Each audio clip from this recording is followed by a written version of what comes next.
Am I the asshole for not letting my friends use my backyard for their wedding because they do not want me to bring a +1? Here is the situation. Last summer, I bought my grandparents' house. This house was a hangout spot for my friend and I throughout our childhood. This includes my friend Dave. The house was a sizable amount of land, which includes a lake and a gazebo. I was supposed to buy the house with my now ex-girlfriend, Leslie. But going through the process of getting approval to buy, I found out that she has massive amounts of credit card and personal debt that she hid from me throughout our 4 years together. I decided to break up as a result. That was about 6 months ago. I met Leslie because Dave's long-term girlfriend, Kim, is Leslie's cousin. Dave and Kim are engaged and set to get married in April. When I was buying the house, they asked if they could have the ceremony at the gazebo, which I agreed to do. In December, I started dating again. Leslie has not taken this well at all. She thinks we are going to get back together and has tried multiple times to make that happen. I told her that in no uncertain terms that isn't happening. Dave and Kim have asked me to not bring a +1 to the wedding for Leslie's sake. I have told them that this request is ridiculous. This wedding is happening at my house using my land, and I am not allowed to bring a date because of my crazy ex. If that is the case, then they need to find a new venue for the wedding. They are pissed about this, given the short time frame of when the wedding is supposed to happen. So we are at an impasse. Am I the asshole? No way. Bro, your house. Your house. Your venue. Your and rules. You can't bring a +1?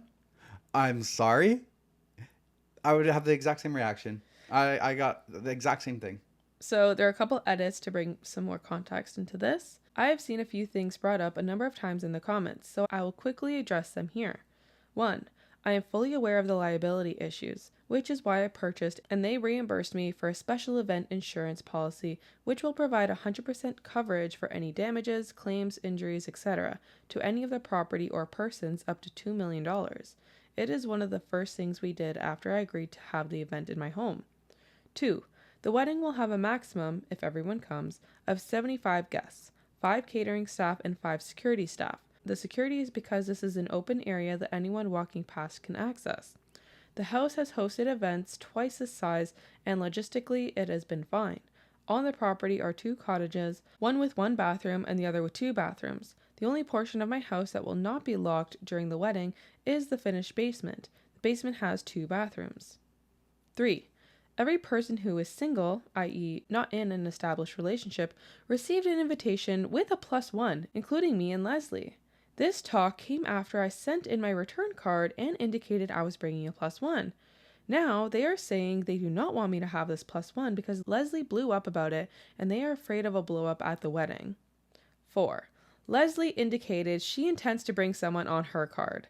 I do not know if she will actually bring someone. So, let's break this down. They provided him with the option of a +1. He said, I will take it, sure. They're like, nope, never mind. Didn't think you actually would. No, not even that. It was Leslie found out. Yeah. And then Leslie blew up, even though Leslie plans to. And they just, I can see, like, they just want to avoid the drama. They want to keep the peace. Yeah. They're like, it's her cousin. The worst. They can't uninvite Leslie. Leslie's going to be there. But you don't give that option to the person who's giving you the who venue. Holds all the cards. Like, you're playing with fire here. Like, do you want this wedding to happen or not? Because why would you even take that risk? Exactly. Especially him voicing his concern and they're still like fighting back and still like, no, please don't, like, for Leslie's sake. Why would you even say that? Once he brought up the concern, they should have been like, yes, you're right. You're right. If they cared about having this wedding, they would have been like, yes, you're right. Yeah. You know what I mean? Really just trying to avoid the drama people or something. Like, how much do you value avoiding the drama? Obviously more than you having this wedding. Yeah. I think it's a shitty thing to even ask, but at the very most, you ask once. And like you probably shouldn't, but at the very most, you just let them know, let the OP know, like, hey, Leslie's freaking out. You know, would you mind? Maybe not. Like, you totally have rights to bring your +1. We just don't want any drama. we can't seem to rein her in and we can't uninvite her. So would you mind not bringing a +1 Yeah. just to avoid this drama, this one time, and then going forward, nothing else? I feel like there's nothing. No, not that. Not that there's nothing. I feel like you're still walking on thin ice asking that question because it's his freaking venue. But I think you could ask once.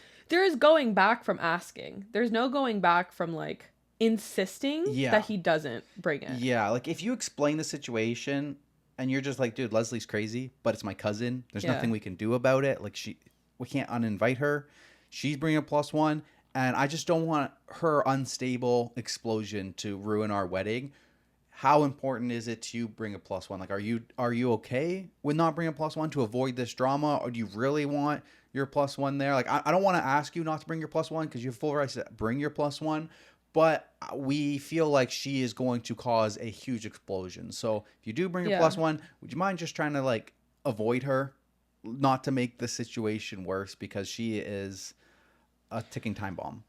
See, but like there's so many patterns with these types of stories because it's always the people who want to keep the peace, quote unquote, that enable the toxic person. And they always go to the person who's being reasonable to try to like mitigate the risk with them. I feel like there's a reason for that pattern because you can't reason with the crazy person. So you can only reason with the reasonable person. Then disinvite her. Like you, it's cousin, everybody you can't. You can. It's just your wedding, your choice. This brings me back to my rock in the boat analogy. Yes. Okay. If it meant that much to you that you don't want drama, you have to go to the source of the drama and remove them. That is the core issue here. The core issue is Leslie. We need to stop enabling these toxic behaviors and stop asking the reasonable people to give in.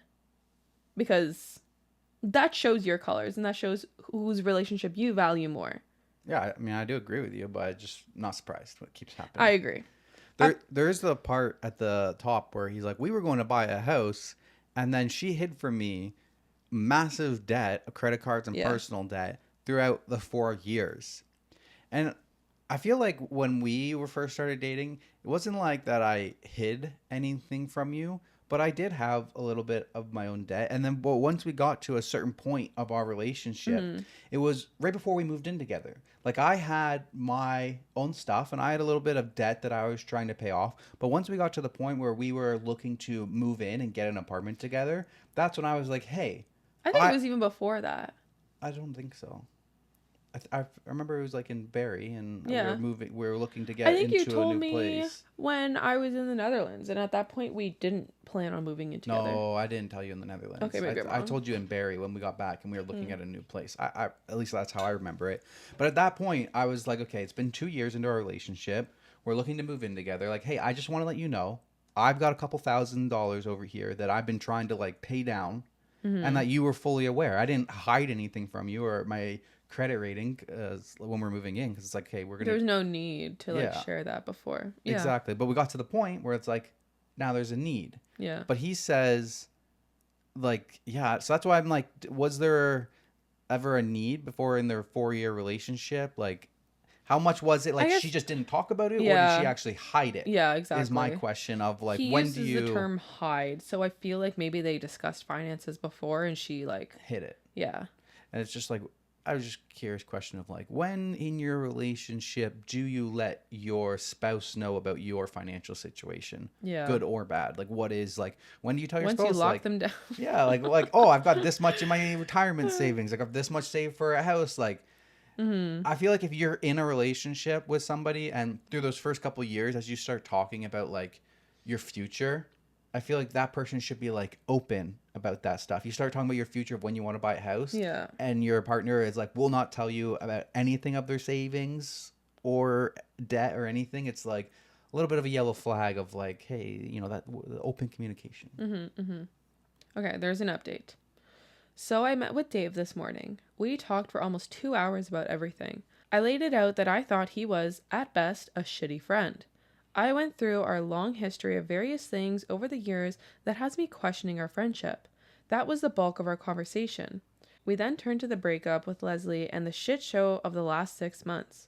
Throughout the last 6 months, despite Leslie's craziness, I have bent over backwards to try and accommodate her feelings.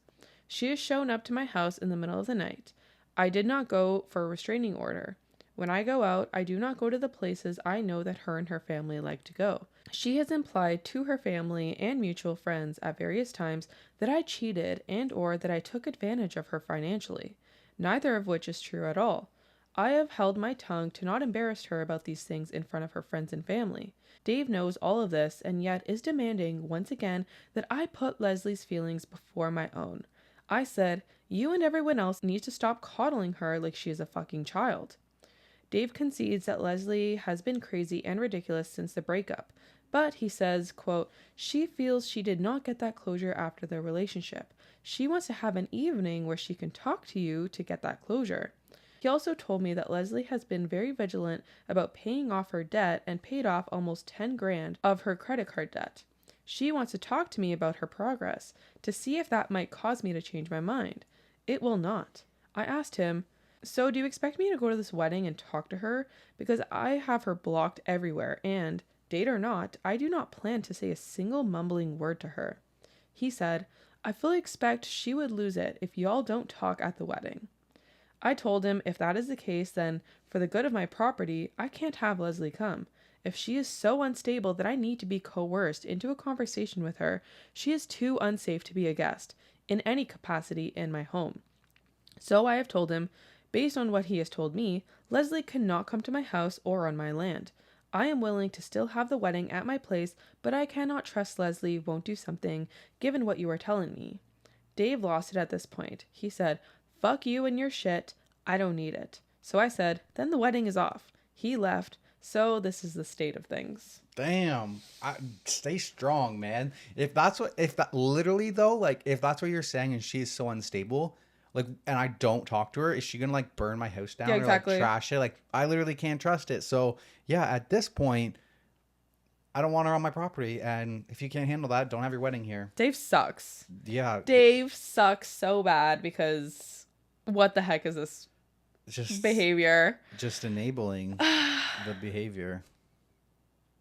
Yeah, I have nothing more to say. It just shows like who he values. And yeah, he values like keeping the peace more than this friendship that he has built since childhood. Exactly. And obviously OP is not like, yeah, cool, you paid off 10K of your credit card debt. It's not going to change anything. Yeah, it's obviously the fact that you lied to him for 4 years or extended period of time. That is what he determined is he doesn't want to deal with anymore. And he's like, everything that's happening, he has her blocked on everything. Mm-hmm. So everything that happened after he broke off with her kind of like reinforced, like, I did the right thing. Yeah, exactly. Like, she's turned crazy. It's a nail in the coffin after the breakup. Yeah, multiple nails. Top comment says, to add, the day of the wedding is not the time to get closure, and at the wedding is not the place to get closure. Your friends are okay with her hijacking their ceremony so she can sleep better at night? Yeah, that would be a big not happening, any of it, from me. Like, even if I did have a conversation with her, even if you forced me to have a conversation with her, it is not the conversation that she wants to hear. Yeah. So there's almost a guarantee that she's going to be blowing up at the wedding no matter what. I'm not going to be getting back together with her. So she's either going to blow up from not talking to me or she's going to blow up because she did talk to me. Do you really want that at your wedding? Yeah. Damn. Easy. Get the fuck out of here. So much toxic waste. So much toxicity going on. All right. On to you.